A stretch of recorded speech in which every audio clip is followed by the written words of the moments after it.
All right, episode 6, Shock and Profit. Today, we will be going over something that we both have, I guess, intimate information about, more so you than me.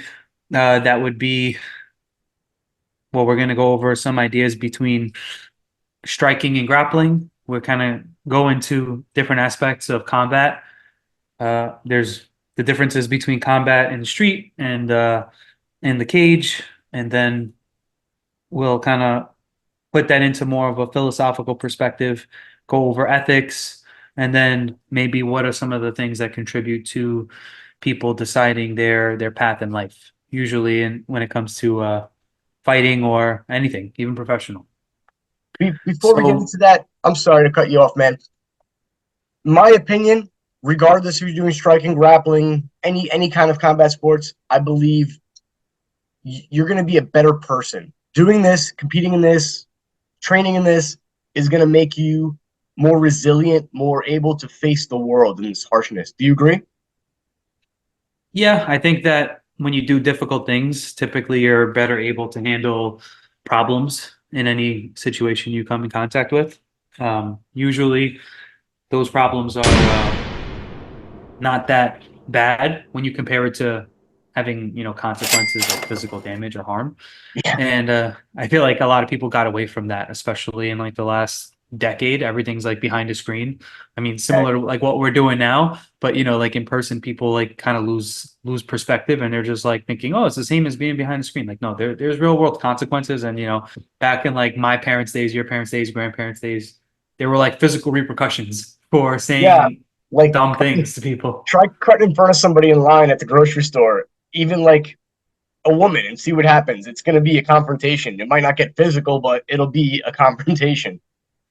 Well, and another thing too is people, they I feel like a lot of times politeness and things come out of understanding that there's repercussions, Right.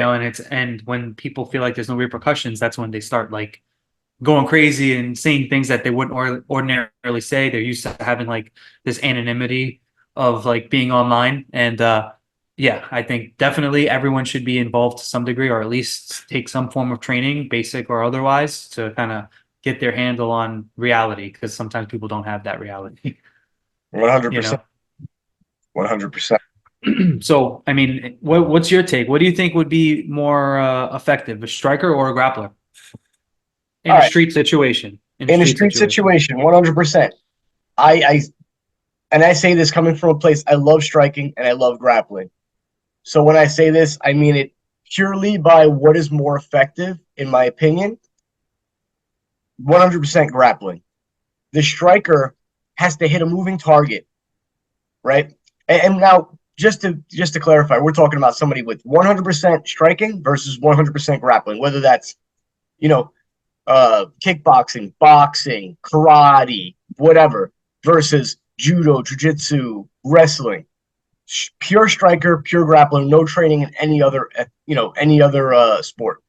100% the grappler is going to own the striker because the striker has a very, very small window to knock out or disable the grappler.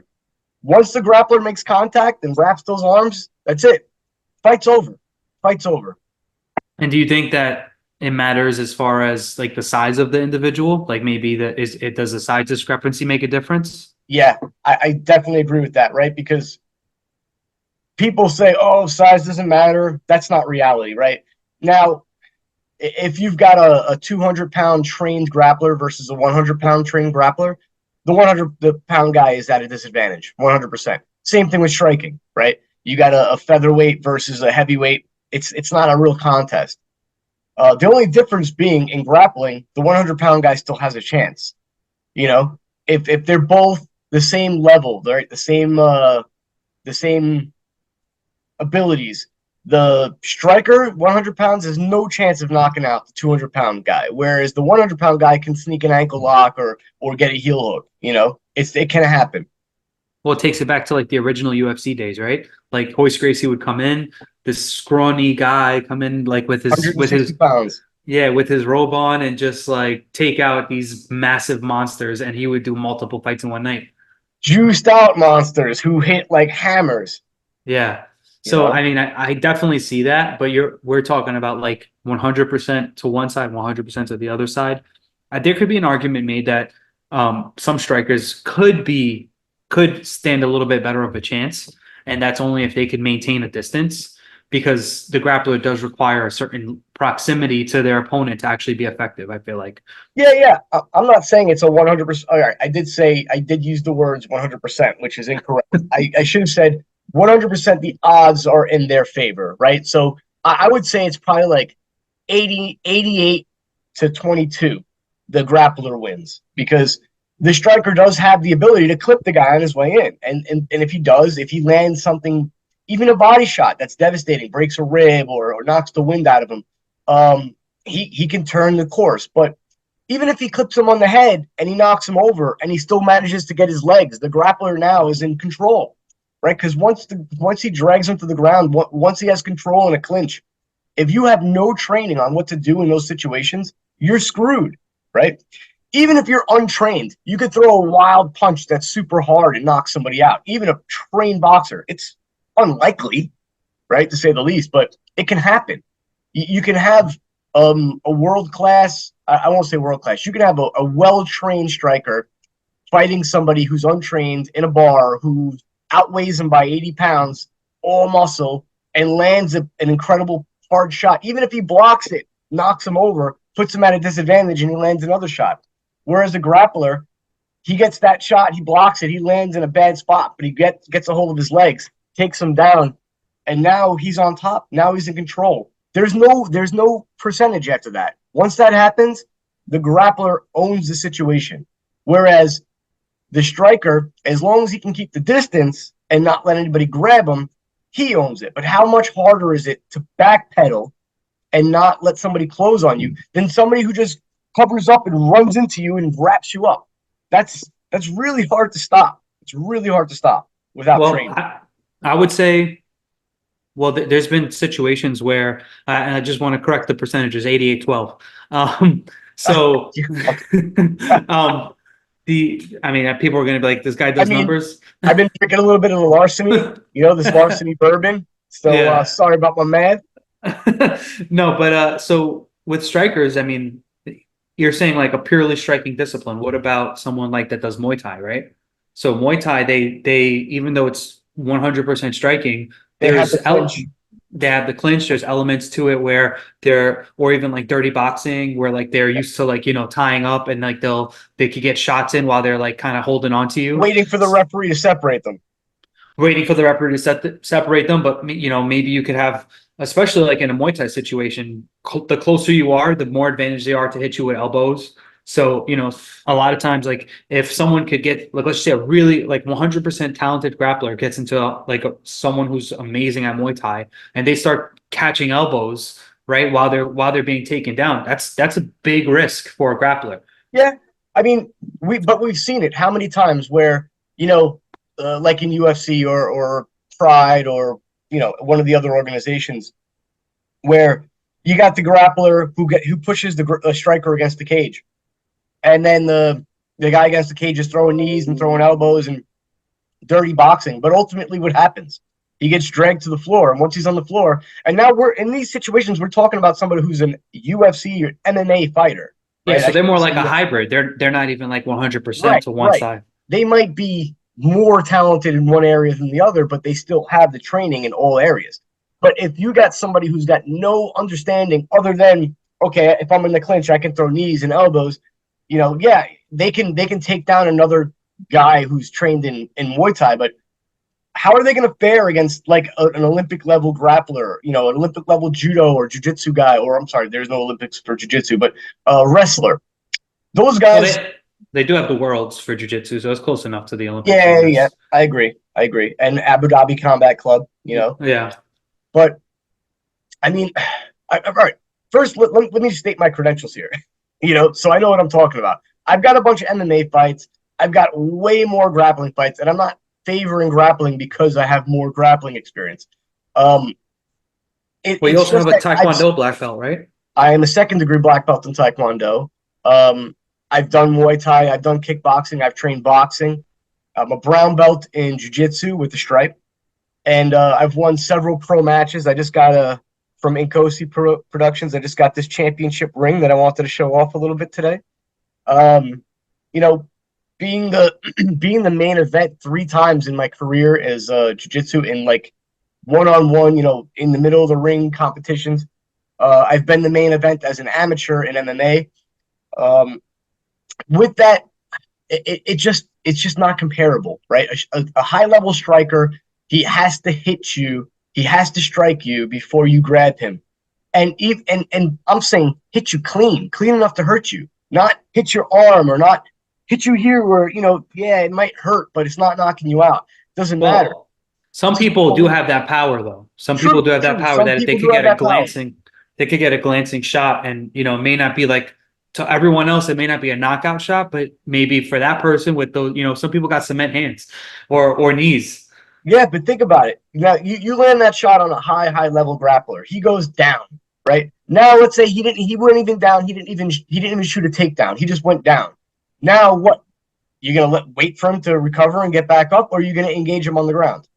What I would expect, especially someone who's like trained with like kicks and stuff, probably try to do some soccer kicks, kick to the body, like things that would ordinarily be illegal, in like a Right. professional So competition. now you're on your back. You're laying on your back. You're a little bit dazed, but you're still there, right? You're not out. So you're laying on your back. You're the grappler. This guy's throwing kicks at you. You're covering up. You're protecting yourself. You got your legs in front of your legs are in front of you, kind of like this, right? Yeah.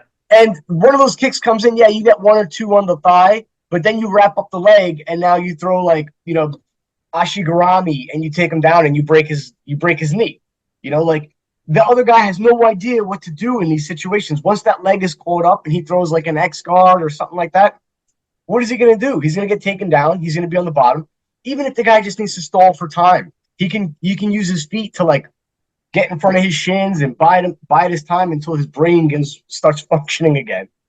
Well, I guess we'd have to sort of put like some parameters on it in order to make it fair, right? So like if we're talking purely street situation, right? And you're in a self-defense situation, I would say potentially striking. And the reason I would say that, I'm partial to grappling myself. I've done a few grappling competitions. I only got to blue belt in jiu-jitsu and I stopped, went more like just focus on professional stuff. But you were a good blue belt. You were smashing in competition. I remember.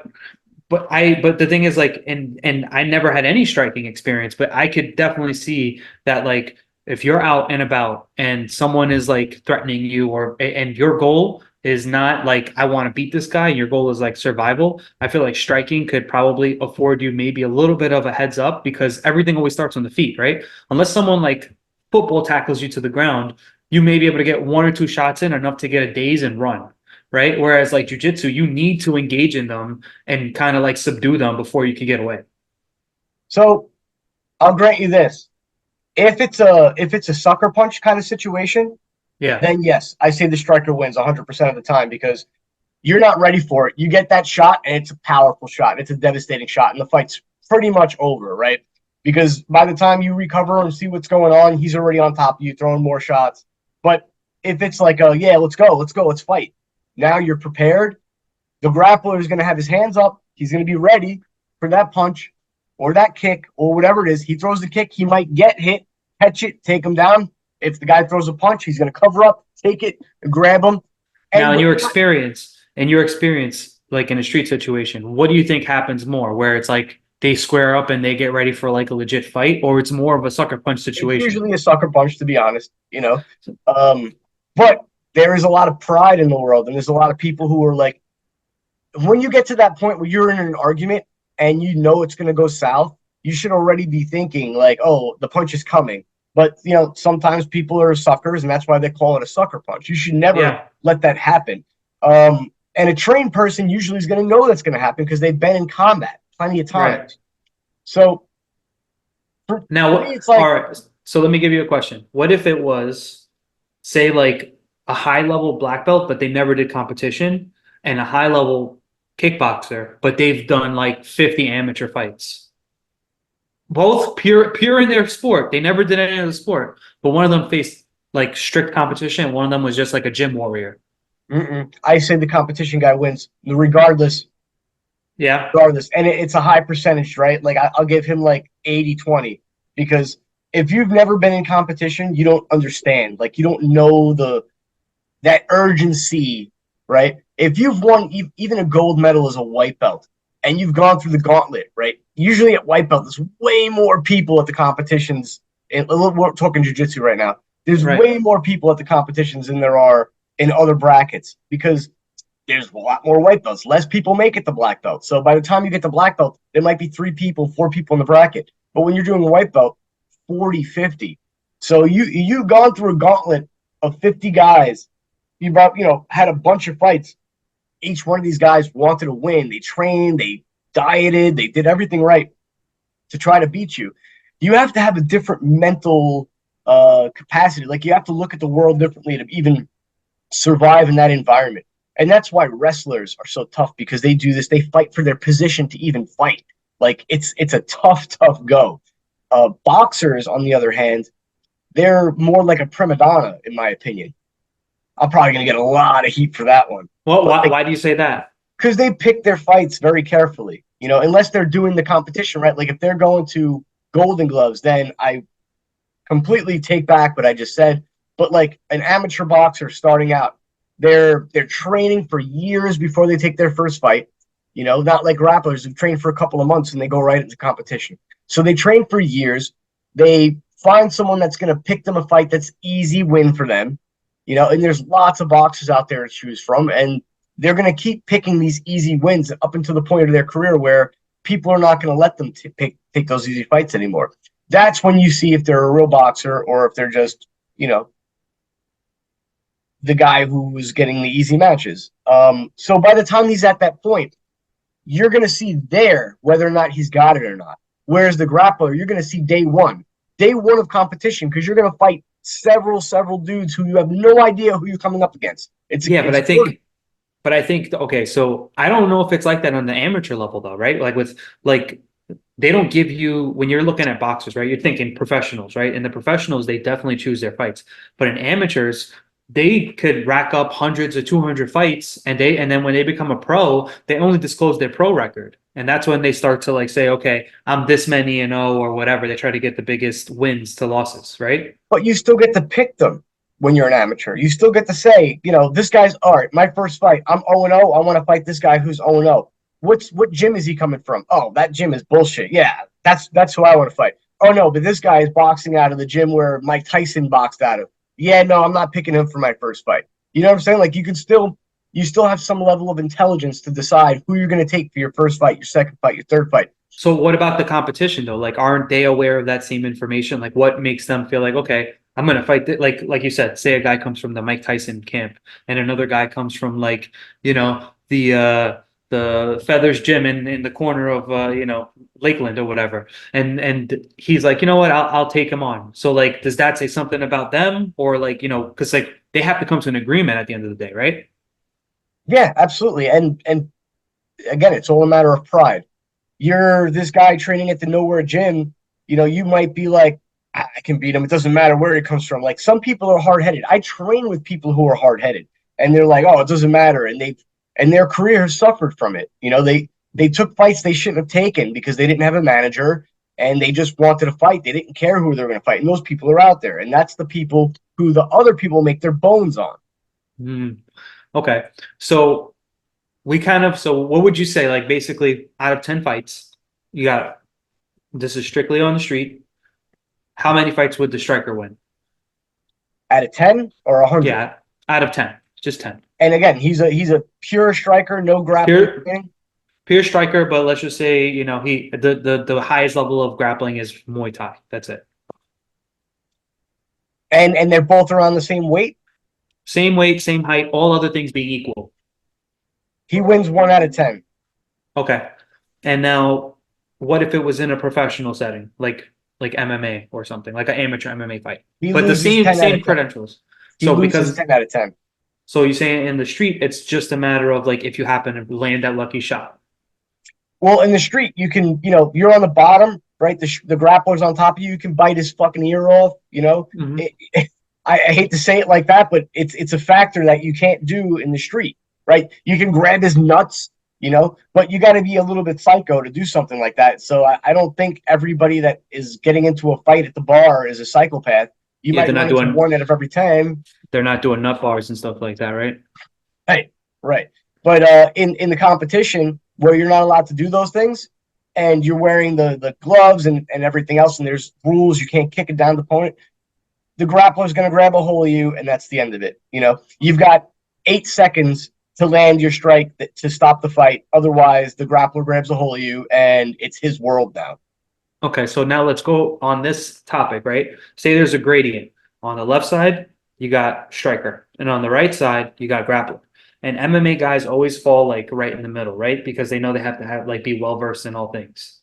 So say you got the grappler coming in, learning a little bit of striking, and the striker coming in, learning in a little bit of grappling. At what point does the striker overtake the grappler in those competitions? The point where he can defend a takedown with confidence, right? Okay. So wrestling is going to be the X factor in that. Wrestling is absolutely the X factor because once you get to the ground, whether or not you're a jiu-jitsu whiz or not, if you have to pass the guard before you can have an effective submission most of the time, right? Obviously, you can sit back for an ankle lock, but a lot of times in competition, people will shrug that off. They'll kick. They'll wiggle their way out. It's not like super high percentage unless that's like your niche. There's some people Right. out there who they get to your ankle and that's it. Like they're taking a bone, they're not letting go. But normally, in order to finish somebody with a submission, you have to pass their guard. So if you're, let's say, a purple belt grappler who's been striking for a year, and you're fighting a striker who's now like a three stripe or four stripe white belt, or who wrestled in high school, right? He went through that gauntlet of wrestling. The striker's got the edge now because you're going to try to take him down, and you're going to have a lot of trouble, right? It's not like in the first example, the guy had zero experience grappling. He got his hands locked together around you. That's it. Fight's over. With this guy who wrestled, you're not taking him down, right? And if you do take him down, he's getting back up, you know. And if you do take him down and he doesn't get back up, it depends where it is in the round, how long, how many minutes have passed. But he's going to be able to get back to his feet most likely before you can pass his guard because it's also conditioning, right? Like the wrestlers are usually super conditioned. So yeah, the jiu-jitsu guy is going to struggle to win there.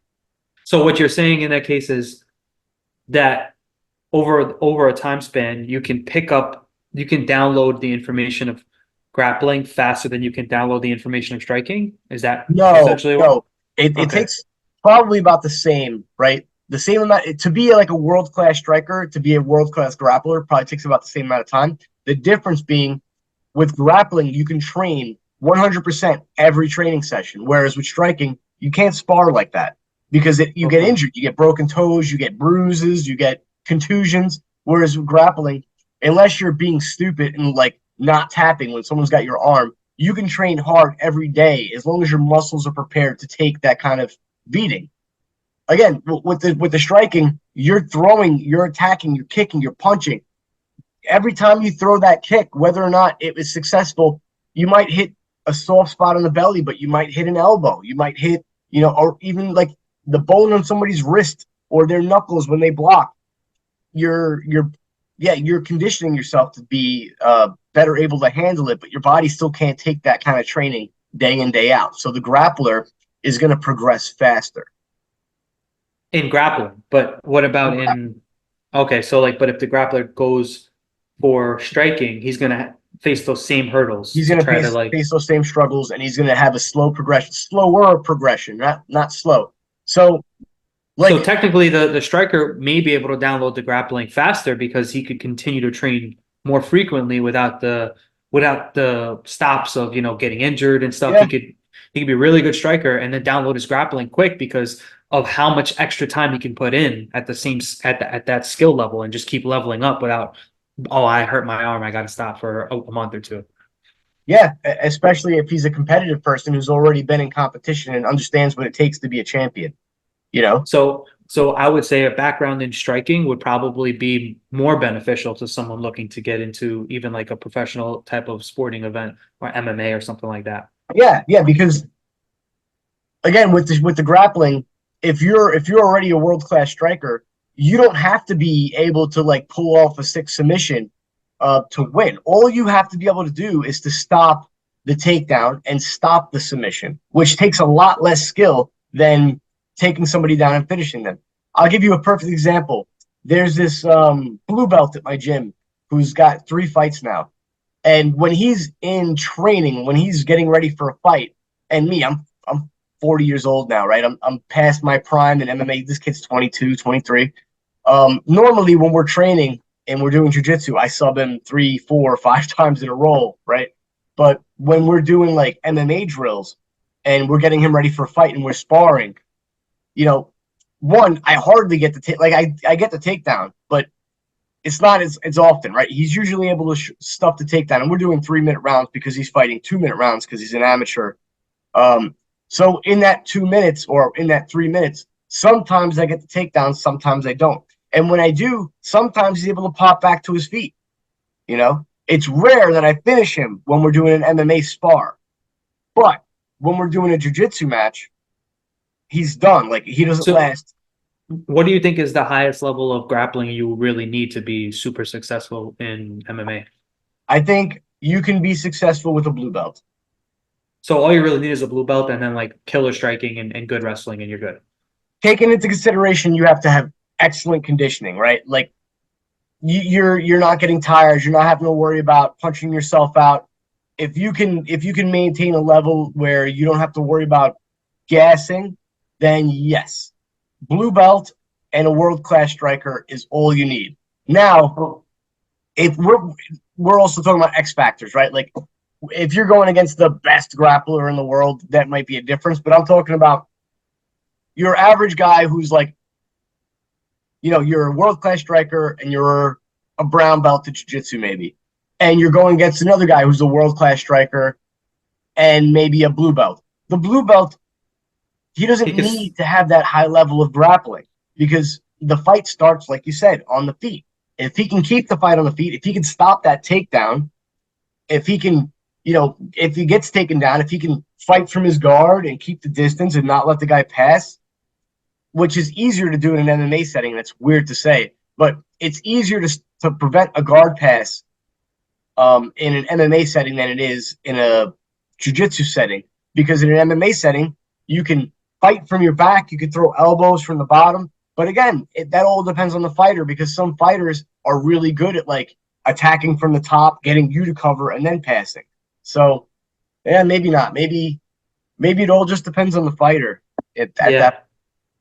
So I heard this question in another podcast, and I thought maybe this actually would be pretty interesting and to this sort of conversation. Like, say you were dropped in the world like 1,000 years ago. What do you think you would need to like be a conqueror as far as like martial arts disciplines? So when we're talking about like a group fight, striking is key. Striking is king because you can't do a mass grappling match. Yeah. It's ridiculous to even consider. So if you have no weapons, right? If you're going at it, Well, you got dropped. Say you got dropped in Pennsylvania 1,000 years ago. You don't. You're in the forest. There could be all different kinds of indigenous people. There's animals. There's stuff, and you need some combat experience to just survive. What would you want to have? striking. So Yeah. the grappling is a one-on-one thing, right? But striking, if you're a high-level striker and you're fighting people who are untrained, I've seen a video with this Russian boxer. He drops like 12 people, heavyweight, big dude. Yeah. People are coming at him. He's just like just dropping one shot a piece, you know.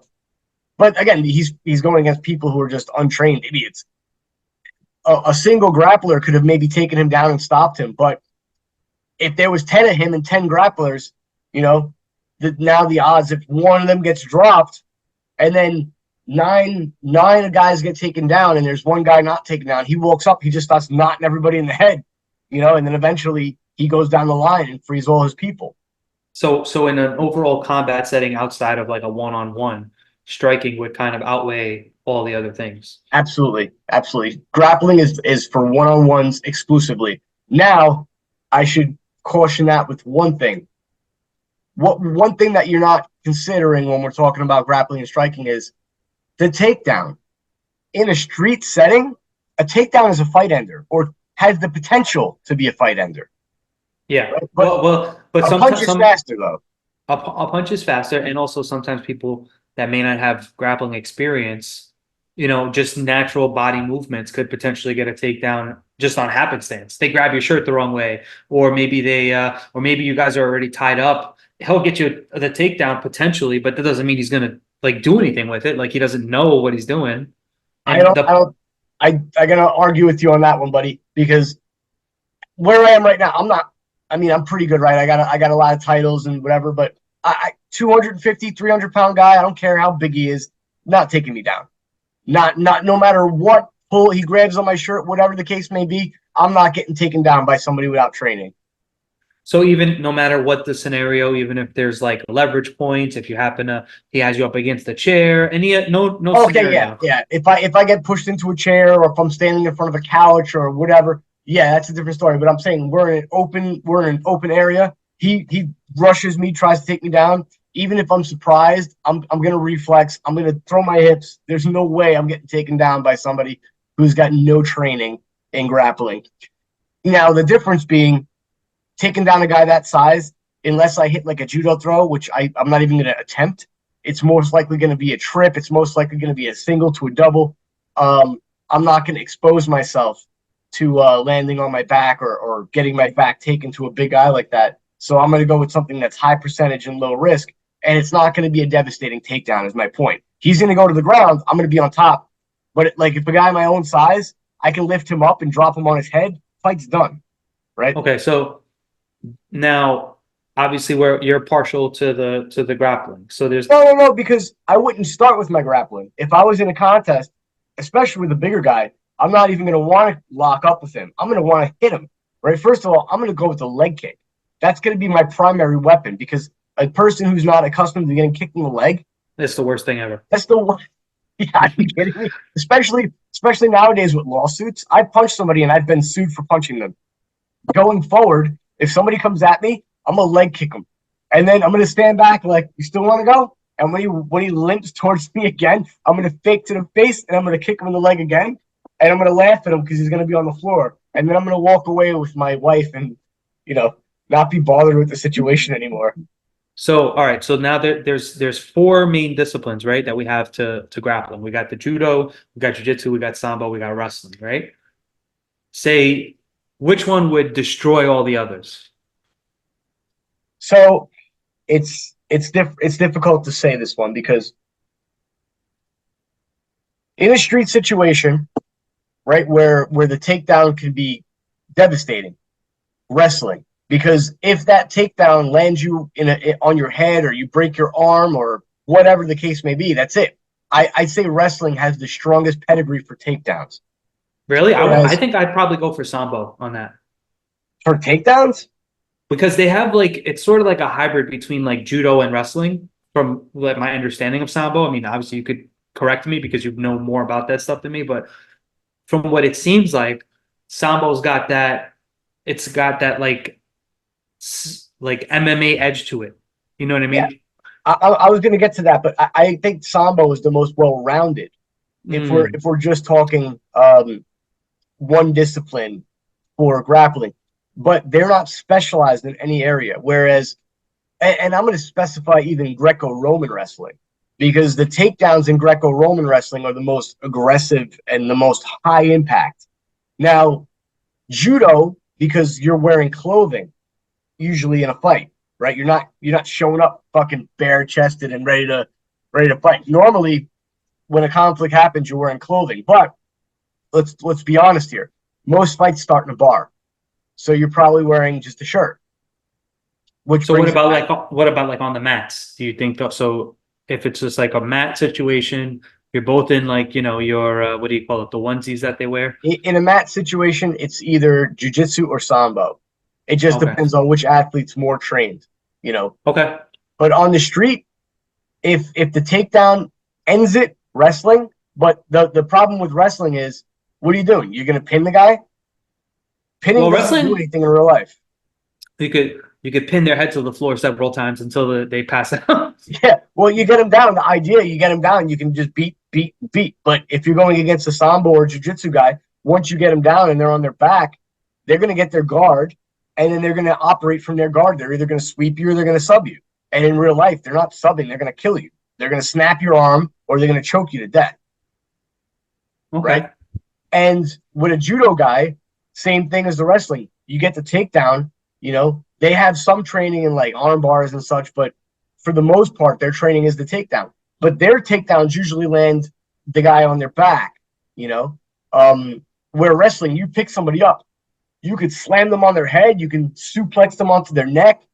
You don't really see that in judo. Judo, it's usually a hip throw of some sort or a trip of some sort, and the guy usually lands flat on his back, which, yeah, it sucks, but you're not really getting knocked out. Now, you could get your ribs smashed because you land rib to rib on a lot of these throws.